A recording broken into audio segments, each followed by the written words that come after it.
स्वीकारण, सत्य का स्वीकारण मनुष्य के लिए बहुत ही महत्वपूर्ण है। जब तक मनुष्य सत्य को स्वीकार नहीं करता, उसे असत्य से लड़ने की शक्ति प्राप्त नहीं होती। जब आप भोजन करते हैं तो क्या होता है?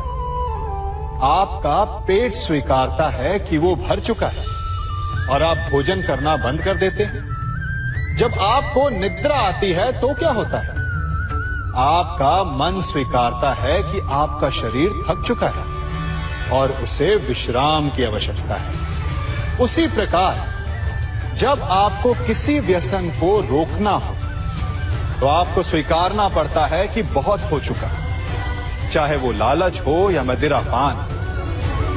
उस व्यसन का त्यागना तभी प्रारंभ होता है जब आप ये स्वीकार कर लेते हैं कि आप उस व्यसन के बंधक हैं। हम सब शीघ्र ही सफलता चाहते हैं, ढेर सारी संपत्ति और सुख चाहते हैं, और ऐसे में कई बार हम छोटे मार्गों का चयन कर लेते हैं। वो मार्ग जिनमें परिश्रम नहीं होता, जिनमें होता है तो केवल छल, कुटिलता और भाग्य का सहारा। जैसे कि जुआ। कोई जुए के खेल में धन लगाता है, कोई दांव लगाता है और ये भूल जाता है कि जुआ ऐसा दलदल है कि जिसमें एक बार गिरे तो सर्वनाश से पहले निकलना असंभव है। यदि आप जीते तो और जीतने की भूख बढ़ जाएगी, और यदि आप कुछ हार बैठे तो उसे पुनः पाने के लिए आप फिर से खेलेंगे। मनुष्य को ये आभास ही नहीं होता कि अपनी संपत्ति के साथ साथ वो अपनी मानवता, अपने संस्कार, अपना धर्म और अपना उत्तरदायित्व तक सभी जुए की भेंट चढ़ा देता है। इसलिए कुछ पाना है तो परिश्रम से पाओ। यदि कुछ जुए में जीता तो वो उतना शीघ्र ही खो दोगे, चूंकि उसे परिश्रम से पाया नहीं गया है, और उसकी रक्षा करने के लिए आपके मन में स्वाभाविक प्रयास भी नहीं होंगे। आपने अपने जीवन में कभी तलवार खरीदी है? क्या देखकर तलवार खरीदते हैं? उसकी मयान देखकर या उसकी धार देखकर? अरे, मैं भी कैसा प्रश्न पूछ रहा हूं आपसे। ये आवश्यक थोड़ी कि आप कोई योद्धा या क्षत्रिय हो। ये भी हो सकता है कि आप कोई व्यापारी, कोई छात्र या शिक्षक हो। तो चलिए मैं आपसे ये पूछता हूं कि आप नए वस्त्र कैसे खरीदते हैं? क्या उसका रंग रूप देखकर खरीदते हैं या उसकी गुणवत्ता देखकर? गुणवत्ता देखकर, है ना?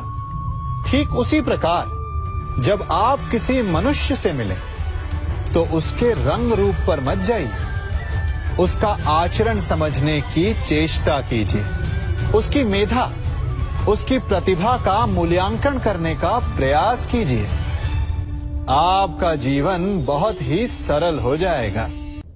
आप सब ने अपने जीवन में एक कहावत तो सुनी ही होगी कि एक चुप 100 को हराए। सुनी है ना?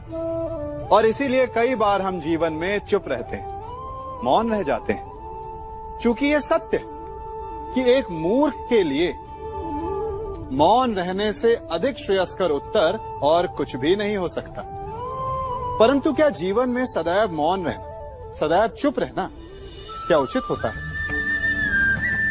नहीं। जहां पाप का बल बढ़ रहा हो, जहां छल हो रहा हो, वहां मौन रहने से अधिक गंभीर अपराध और कुछ नहीं हो सकता। मौन रहकर कदाचित आप समस्या से बच जाएं, परंतु आप संसार को समस्याओं में उलझा देते हैं। इतिहास साक्षी है कि पापियों के उद्दंडता ने संसार को इतनी हानि नहीं पहुंचाई जितना कि सज्जनों के मौन ने पहुंचाई। यदि कोई मूर्ख बोल रहा है तो मौन रहना उचित है, परंतु यदि कहीं अपराध हो रहा है छल हो रहा है तो उठिए और विरोध कीजिए, क्योंकि आप भले ही न से, परंतु आपकी आने वाली पीढ़ी इस पाप के दंड को अवश्य सहेगी। जीवन में सफल कौन नहीं होना चाहता?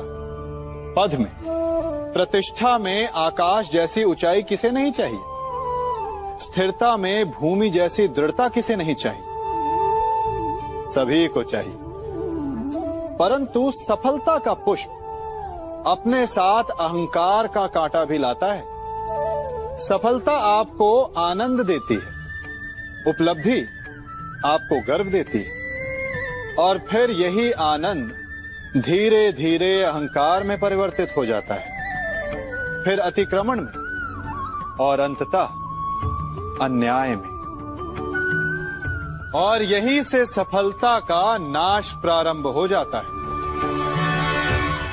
यदि आप चाहते हैं कि आपकी सफलता लोगों की दृष्टि में सम्मान बनकर रहे, लोगों के मन में शूल बनकर नहीं,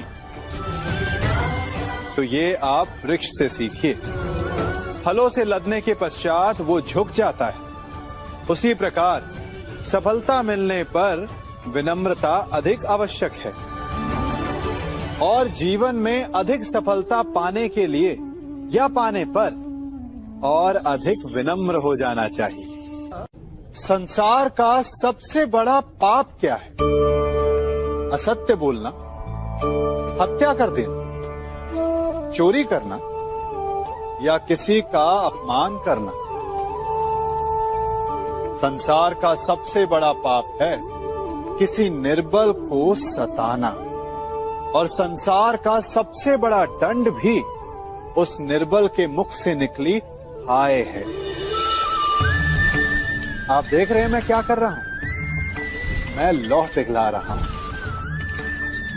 और ये लौह पिघलता है इस चमड़ी की बनी धूनकी से निकली हवा से। तनिक सोचिए, एक मृत पशु की खाल से बनी धूनकी इतने कठोर लोहे को भस्म कर सकती। ठीक उसी प्रकार आप चाहे जितने भी शक्तिशाली क्यों ना हो, यदि आपने किसी निर्दोष, किसी निर्बल को सताया, तो उसके मन से निकली हाय और उसका श्राप आपके जीवन को भस्म कर सकता है। मनुष्य भी बड़ा विचित्र प्राणी है। अपनों से नीचे के स्तर के लोगों को वो हे दृष्टि से देखता है, उनका उपहास उड़ाता है, उनसे बार बार कहता है कि तुम्हारा कुछ नहीं हो सकता, तुम भविष्य में कुछ नहीं कर पाओगे। जब मनुष्य के पास धन, संपत्ति, मान होता है तो वो दूसरों का आदर नहीं करता, परंतु वो एक बात भूल जाता है कि उससे भी अधिक शक्तिशाली कोई अस्तित्व में है, और वो है समय, काल। काल अपना चक्र कब बदलेगा ये कोई नहीं जानता। समय अपनी करवट कब लेगा ये कोई नहीं जानता।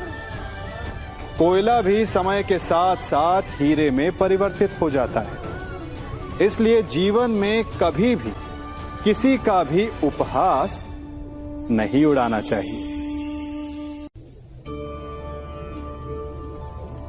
कभी सोचा है हमारा जीवन भी उस रेत की घड़ी की भांति है? जो रेत नीचे गिर चुकी है वो हमारा अतीत है, जो अब भी ऊपर है वो हमारा आने वाला भविष्य है, और वर्तमान ये संकुचित स्थल है जहां से धीरे धीरे करके रेत गिर रही है।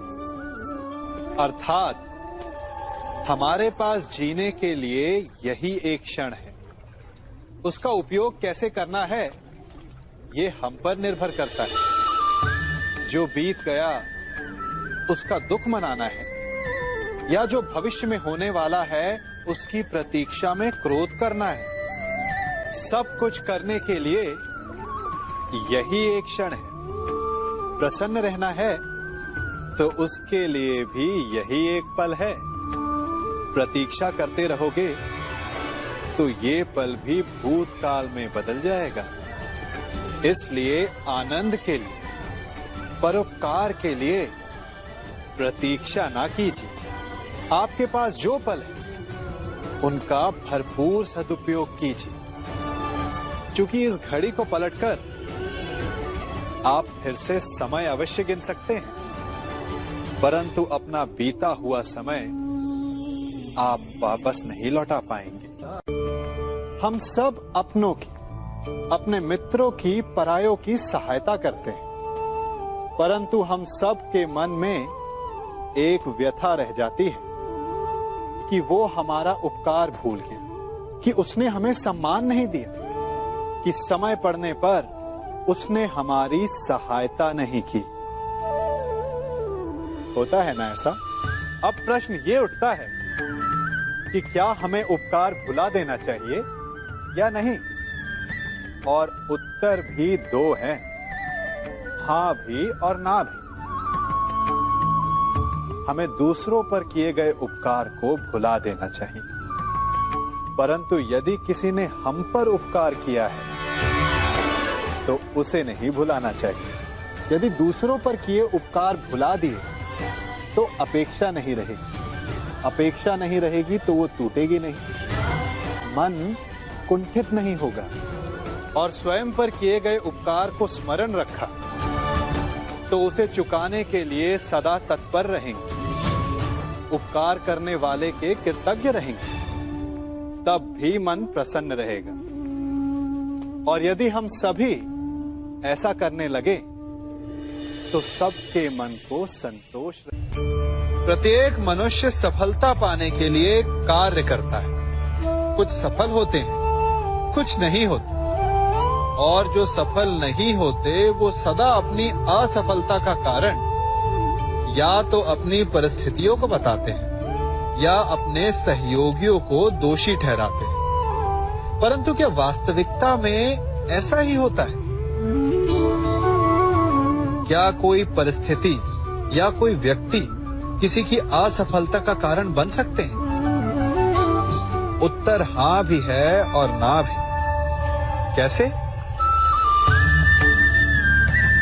आप इस तितली को देख रहे हैं? आपने एक मक्खी को भी देखा होगा। प्रकृति ने दोनों को समान गुण दिए हैं रस पान करने का। एक तितली फूलों पर जाकर उसका रस लेती और इस अवस्था में नए फूल खिलने की व्यवस्था भी करती है, और मक्खी घाव पर बैठती है, घाव को सड़ाती है और रोग भी फैलाती है। यदि इसमें किसी बात का अंतर है तो केवल सोच का। यदि आप उचित मार्ग चुनेंगे तो आपको सफलता मिलेगी, आप में उत्साह बढ़ेगा, और यदि आप अनुचित मार्ग चुनेंगे तो आपको असफलता मिलेगी, निराशा मिलेगी। अब उचित मार्ग चुनना है या अनुचित मार्ग, ये निर्णय तो आप पर निर्भर करता है।